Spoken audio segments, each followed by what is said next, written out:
Hello नमस्कार दोस्तों, कैसे हैं आप लोग सभी। आई होप सभी अच्छे होंगे। चलिए आज हम लोग साइंस का सेट को स्टार्ट करते हैं। उससे पहले अगर आप लोग चैनल पर नए हैं तो चैनल को सब्सक्राइब कर लें तथा वीडियो को ज़्यादा से ज़्यादा शेयर कर दें। और अगर आपको इसका पीडीएफ चाहिए तो आप हमारे टेलीग्राम चैनल नॉलेजेबल पीडीएफ से जुड़ सकते हैं। टेलीग्राम चैनल का लिंक जो है आपको इस वीडियो के डिस्क्रिप्शन में दे दिया गया है और आप लोग वहाँ से टेलीग्राम से जुड़ करके सारा पीडीएफ को प्राप्त कर सकते हैं। ठीक, देखिए आज जो है हम लोगों का सेट नंबर 1 है। ठीक, ये जो है आपको रेलवे के द्वारा जो है यानी कि आरआरबी के द्वारा जितना भी 2025 में एग्ज़ाम होगा, 2025 में जो है भी आरआरबी का एक लाइन से एग्ज़ाम ही है। ठीक ना, तो 2025 में जो है आरआरबी द्वारा एक लाइन से एग्ज़ाम ही है। तो इस सारा एग्ज़ाम के लिए जो साइंस बहुत ही महत्वपूर्ण है, क्योंकि देखिए रेलवे के द्वारा जो साइंस जो पूछा जाता है सभी एग्ज़ाम में लगभग अच्छा वेटेज रहता है साइंस का। ठीक ना, सभी एग्ज़ाम में जो है आपको ये अच्छा वेटेज रहता है। ठीक ना, तो इसीलिए जो है हम लोग साइंस को करेंगे। तो चलिए आज हम लोग साइंस का पहला सेट को स्टार्ट करते हैं। देखिए उसका पहला क्वेश्चन क्या कहता है, सबसे पहले हम लोग उसको देखते हैं। देखिए पहला क्वेश्चन कहता है कि निम्नलिखित में से कौन सा उपकरण विद्युत चुम्बकीय प्रेरण के सिद्धांत पर आधारित है। यानी कि विद्युत चुम्बकीय प्रेरण के सिद्धांत पर आधारित। देखिए ए नंबर में दिया आपको विद्युत पंखा। ठीक, ये जो है आपको विद्युत पंखा किस चीज़ पर आधारित है, तो पंखा जो है आपको ये विद्युत धारा के जो है आपको ये चुंबकीय सिद्धांत पर आधारित। किस पर ये विद्युत पंखा जो है ये ए नंबर में जो पंखा दिया है ये किस पर आधारित है, तो ये आपको चुंबकीय प्रभाव पर आधारित है। देखिए किस पर है, तो ये आपको विद्युत धारा के चुंबकीय प्रभाव पर आधारित है। पंखा हो गया। ठीक, और उसके बाद देखिए विद्युत मोटर भी दिया हुआ है बी नंबर में। ये दोनों जो है आपको ए और बी, ये दोनों जो है पंखा और विद्युत मोटर, ये दोनों जो है विद्युत धारा के चुंबकीय प्रभाव पर आधारित है। ठीक, उसके बाद देखिए सी में विद्युत जनित्र दिया है, तो ये विद्युत जनित्र जो है ये आपको जो है आपको विद्युत चुम्बकीय प्रेरण के सिद्धांत पर आधारित है। यही आपको पूछा है, तो इसका उत्तर ऑप्शन नंबर सी हो जाएगा, विद्युत जनित्र। ठीक, चलिए और विद्युत बल्ब जो है ये आपको विद्युत धारा के जो है आपको ऊष्मीय सिद्धांत पर आधारित है। ठीक, तो चलिए अगला प्रश्न है कि नीचे दिए गए कथनों पर विचार कीजिए और सही कथन का चयन कीजिए। पहला कथन कह रहा है कि सोडियम हाइड्रोक्साइड क्लोर एल्कली प्रक्रिया द्वारा तैयार की जाती है।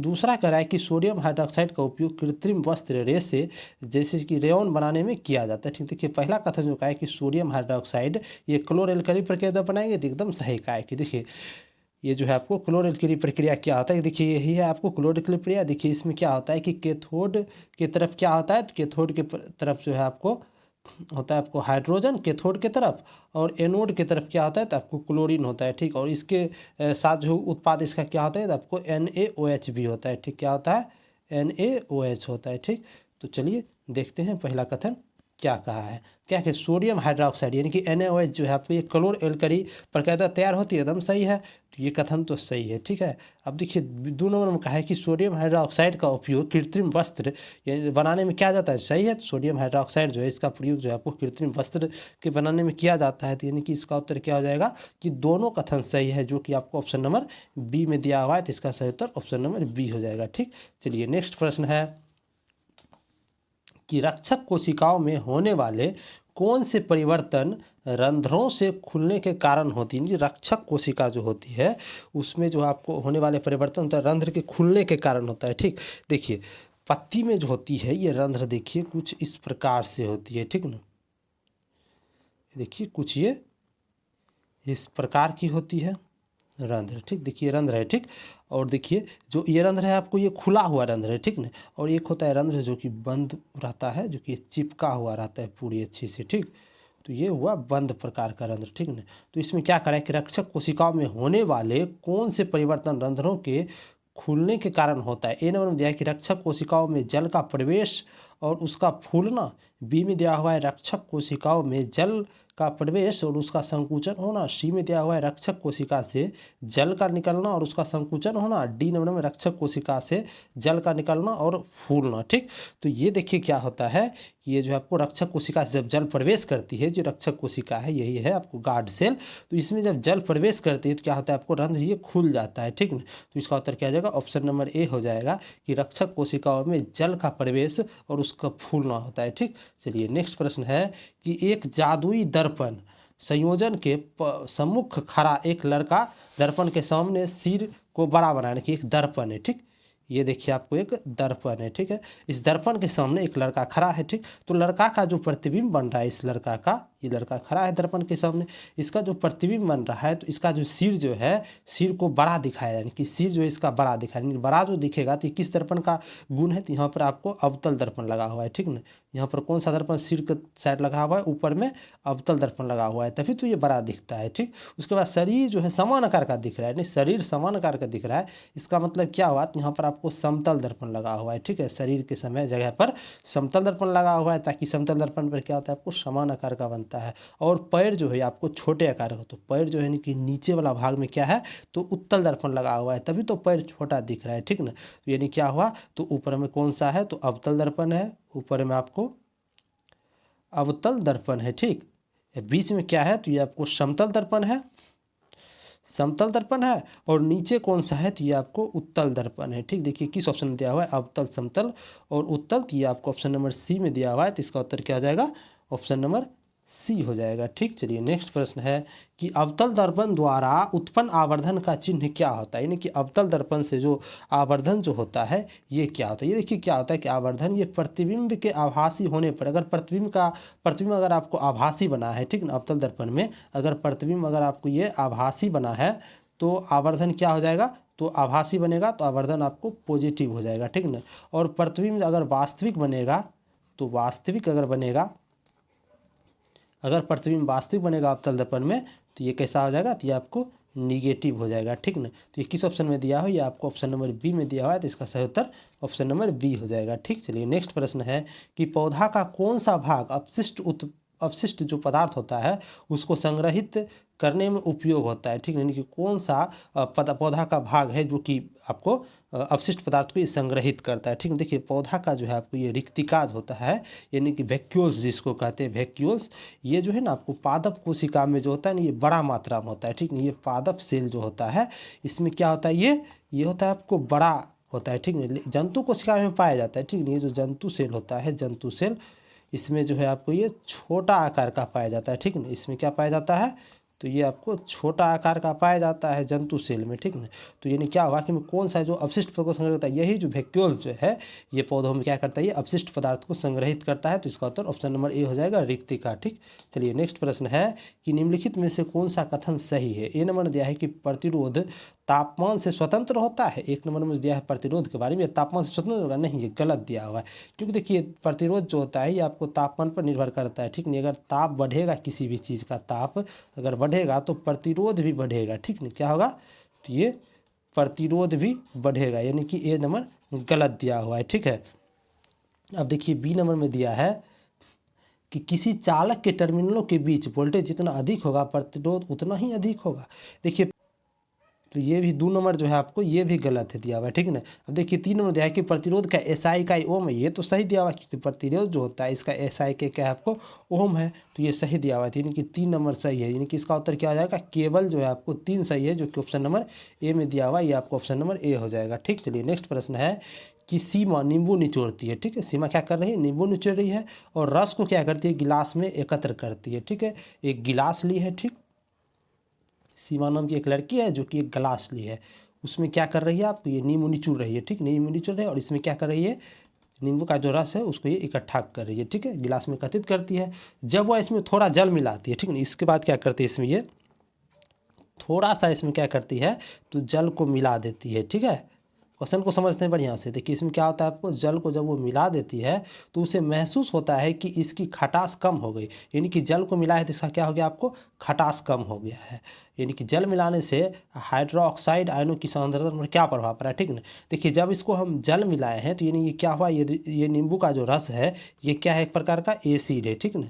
जब हम एसिड है तो एसिड में जब हम जल मिलाते हैं तो एसिड क्या हो जाएगा आपको, तो एसिड जो है आपको ये तनु हो जाएगा, ठीक नहीं। तनु होने क्या हुआ कि ये पतला हो जाएगा, एसिड क्या हो जाएगा, पतला हो जाएगा। जब एसिड पतला होगा तो ये हाइड्रोजन आयन का सांद्रण जो है ना कम करेगा, ठीक ना। और हाइड्रोजन का जब सांद्रण कम करेगा तो क्या होगा, ये OH आयन का सांद्रता में इसका वृद्धि हो जाएगा, ठीक ना। तो यानी इसका उत्तर क्या हो जाएगा कि जो है आपको हाइड्रोक्साइड यानी कि OH आयन होता है, इस पर क्या प्रभाव पड़ता है, तो ये क्या होता है आपको वृद्धि हो जाता है, ठीक है। जो किस ऑप्शन में दिया हुआ है, तो ये ऑप्शन नंबर ए में दिया हुआ है बढ़ता है, तो इसका उत्तर ऑप्शन नंबर ए हो जाएगा बढ़ता है, ठीक। देखिए नेक्स्ट प्रश्न है कि 1000 वाट है, देखिए 1000 वाट का एक बल्ब है, बल्ब का है जो रेटिंग है, जो कि इसके इलेक्ट्रिक हीटर को प्रतिदिन यानी क्या हुआ है, देखिए अगला प्रश्न क्या कर रहा है कि 1000 वाट की रेटिंग वाले एक इलेक्ट्रिक हीटर है, ठीक ना, एक हीटर है, ठीक, जिसका रेटिंग क्या है आपको, तो 1000 वाट है, क्या है 1000 वाट है, ठीक। प्रतिदिन जो है ये 5 घंटा जलता है, प्रतिदिन ये कितना जलता है, तो ये आपको प्रतिदिन 5 घंटा के लिए उपयोग किया जाता है, और ये 6 रुपया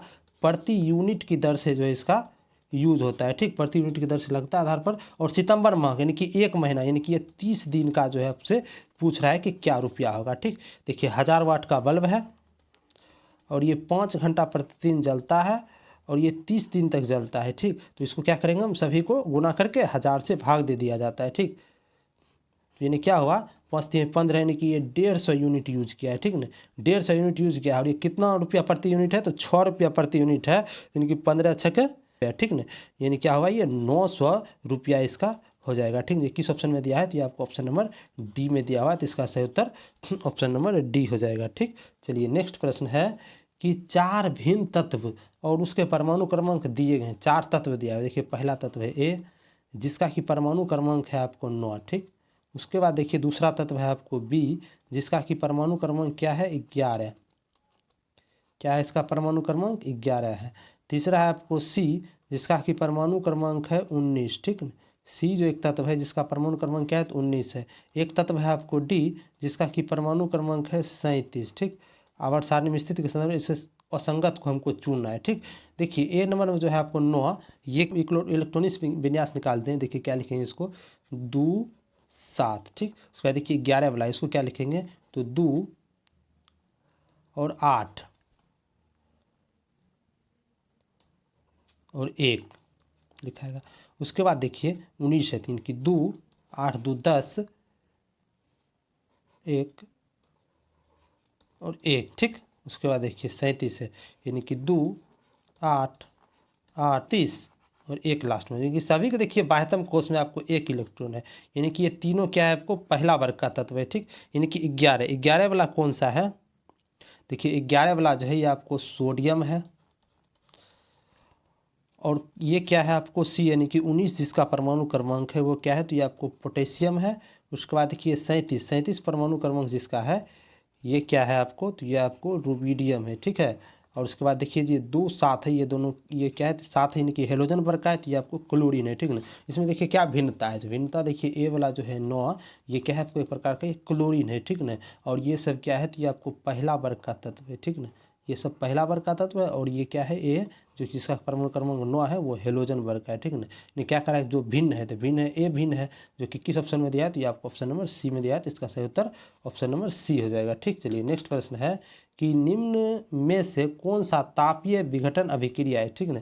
इस सब में से कौन है जो कि आपको तापीय विघटन अभिक्रिया, देखिए तापीय विघटन अभिक्रिया कौन है, देखिए यहाँ देखिए 2H2O क्या निकलता है, 2H2 और प्लस O2 निकलता है, तो ये क्या आपको ये टेम्परेचर दिया गया, क्या है आपको ये तापीय विघटन अभिक्रिया है, तो इसका उत्तर ऑप्शन नंबर सी हो जाएगा। नेक्स्ट प्रश्न है कि वह परिघटना जिसके कारण किसी चालक और चुंबक के बीच सापेक्ष गति के कारण चालक के सिरों के बीच विभवांतर उत्पन्न होता है उसका क्या कहलाता है, देखिए ये जो है आपको ये कहलाती है आपको विद्युत चुंबकीय प्रेरण कहलाता है, ठीक है। क्या कहा है कि वह परिघटना जिसके कारण किसी चालक और चुंबक के बीच सापेक्ष गति के कारण चालक के सिरे पर विभवांतर होता है। देखिए इसमें क्या होता है कि देखिए दो आपको चुंबक लगा दिया जाता है दोनों तरफ, ठीक ठीक, ये दोनों तरफ आपको चुंबक है, एक है नॉर्थ एक है साउथ पोल, ठीक। देखिए बीच में क्या होता है, आपको एक कुंडीनुमा सॉफ्ट लगा दिया जाता है, सॉफ्ट, ठीक।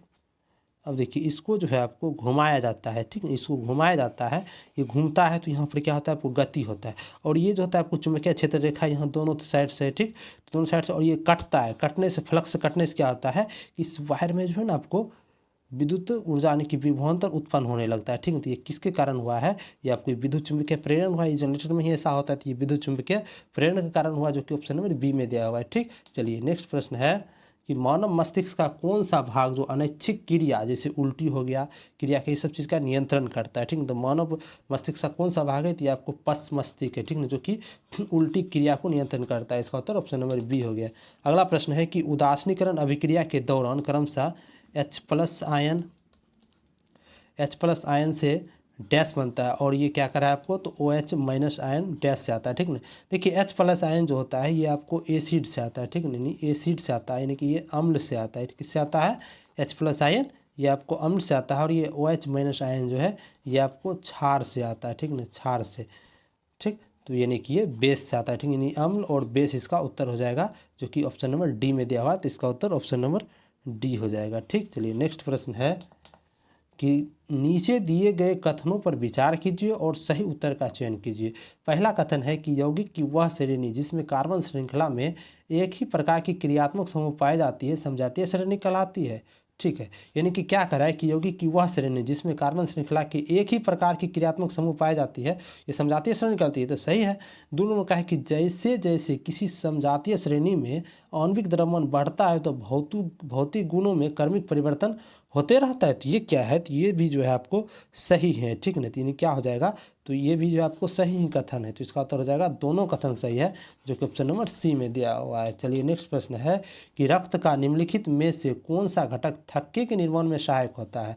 यानी कि रक्त जो है आपको थक्का बन जाता है, तो ये कौन सा सहायक होता है, तो ये होता है आपको प्लाज्मा प्रोटीन, ठीक। तो इसका उत्तर ऑप्शन नंबर सी हो जाएगा। नेक्स्ट प्रश्न है कि जिन तत्वों के बाह्यतम कोश में 2 इलेक्ट्रॉन होते हैं वे सामान्यतः क्या होते हैं। यानी कि जिसका 2 इलेक्ट्रॉन होगा बाह्यतम कोश में 2 इलेक्ट्रॉन होगा तो वो क्या हो जाएगा, धातु हो जाएगा। यानी कि जितना भी धातु है उसके बाह्यतम कोश में कितना इलेक्ट्रॉन, या तो 1 इलेक्ट्रॉन होगा, या तो 2 होगा, या तो 3 होगा। तो ये धातु होगा, तो यहाँ 2 है तो ये धातु हो जाएगा। जो किस ऑप्शन में दिया है, तो ये आपको ऑप्शन नंबर डी में दिया हुआ है। इसका सही उत्तर ऑप्शन नंबर डी हो जाएगा, ठीक। चलिए नेक्स्ट प्रश्न है कि निम्नलिखित चित्र में एक त्रिभुजाकार कांच के प्रिज्म के माध्यमों से प्रकाश किरणें AB, यानी कि AB किरण जो है ये किरण ये अपवर्तन को दर्शाएगा, यानी ये घुसा है, ठीक। अपवर्तन क्या है, और तो कोण EOD डैश को निरूपित कर। देखिए ABC पर AB अपवर्तन कोण है, ठीक। ये क्या है, आपको अपवर्तन को दर्शा रहा है, ठीक। उसके बाद देखिए ये ऐसे देखिए रेखा आपको ऐसे आया है, ठीक ना, ऐसे गया, ऐसे इसको जाना चाहिए था ऐसे, ठीक, और ये गया ऐसे, यानी क्या हुआ, इतना विचलित हुआ है। यानी कि ये कोण जो है आपको, ये कोण ये क्या है आपको, ये विचलन कोण है, ठीक ना। इसी के बारे में हमसे पूछा है EOD। देखिए ई कौन सा है, देखिए EO और D ये कौन सा है, ये आपको विचलन कोण है। तो ये किस ऑप्शन में दिया है, तो आपको ऑप्शन नंबर ए में दिया हुआ है विचलन कोण। तो इसका उत्तर ऑप्शन नंबर ए हो जाएगा विचलन कोण, ठीक। देखिए यहाँ पर भी देखिए एंगल ऑफ है, ठीक। चलिए नेक्स्ट प्रश्न है कि जीव विज्ञान की कौन सी शाखा वंशानुक्रम पैटर्न के अध्ययन पर केंद्रित होता है। यानी कि वंशानुक्रम पैटर्न पर केंद्रित होगा, तो ये होगा आपको अनुवांशिकी। तो इसका उत्तर हो जाएगा ऑप्शन नंबर सी। चलिए देखिए नेक्स्ट प्रश्न है कि श्वेत प्रकाश का वह घटक जिसका अपवर्तनांक अधिकतम होता है वह डैश रंग का होता है। यानी कि अपवर्तनांक जो होता है किसका अधिकतम होता है। देखिए बैगनी कलर जो है बैगनी, इसका अपवर्तनांक जो है ना आपको सबसे अधिक होता है, ठीक। और लाल रंग जो होता है इसका अपवर्तनांक जो है आपको सबसे कम होता है, ठीक। तो इसका आपके कौन सा पूछा है, तो अधिकतम अपवर्तनांक बड़ा तो बैगनी है। तो इसका उत्तर आपको ऑप्शन नंबर बी हो जाएगा, ठीक।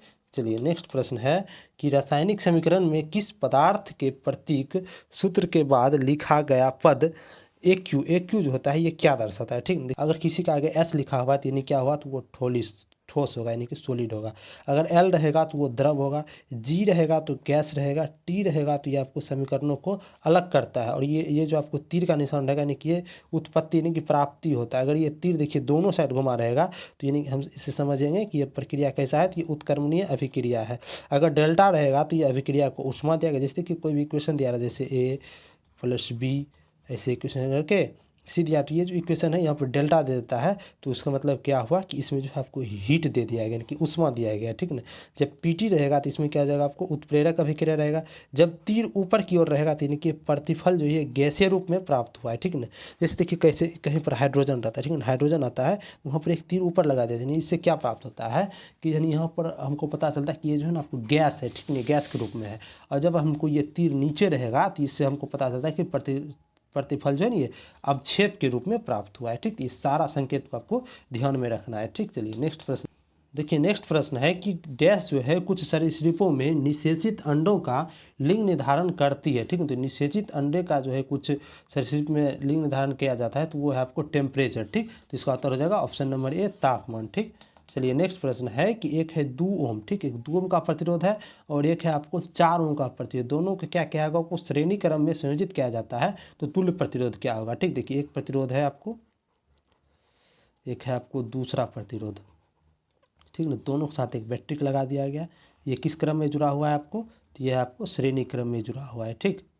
और ये देखिए ये कौन कितना ओम का है, तो ये है आपको 2 ओम का और ये है आपको 4 ओम का, ठीक। तो श्रेणी क्रम में जो होता है आपको समतुल्य प्रतिरोध यानी कि आर समतुल्य, समतुल्य ये क्या होता है आपको, तो ये होता है आपको R1 प्लस R2 होता है, ठीक नहीं। ये क्या है आपको, तो ये R1 है और ये है आपको R2, ठीक। तो ये R1 कितना है, तो ये 2 ओम है, नहीं 2 प्लस R2 कितना है 4, टोटल कितना हो गया आपको, ये 6 ओम हो गया, ठीक ना।